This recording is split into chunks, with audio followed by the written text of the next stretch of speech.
পৃথিবীর সর্বোচ্চ পর্বতশৃঙ্গ মাউন্ট এভারেস্টে ৩২তম বারের মতো পা রাখেন নেপালের ৫৬ বছর বয়সী বীর পর্বত আরোহী কামিরিতা শেরপা। শুনতে অবিশ্বাস্য মনে হলেও এই অসম্ভবকে সম্ভব করে নতুন ইতিহাস গড়েছেন তিনি।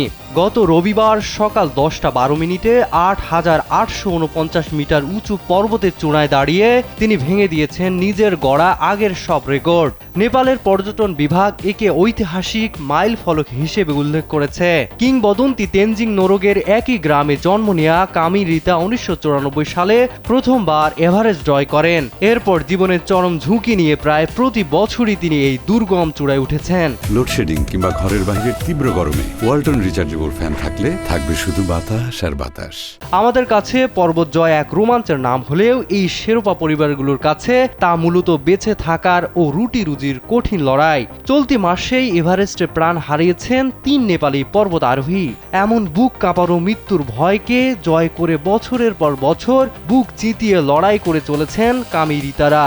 যেখানে শেরপাদের বাইরে অন্য দেশের পর্বত আরোহীদের সর্বোচ্চ ১৯ বার এভারেস্ট জয়ের রেকর্ড রয়েছে, সেখানে কামিরিতা একাই গিয়েছেন ৩২ বার। তিনি প্রমাণ করেছেন মানুষের অদম্য ইচ্ছাশক্তির সামনে হিমালয়ের মতো বিশাল পাহাড়ও মাথা নত করতে বাধ্য। কামিরিতার এই অবিশ্বাস্য জয় আমাদের শেখায়, লক্ষ্য যদি অটুট থাকে তবে বয়স কেবলই একটা সংখ্যা মাত্র।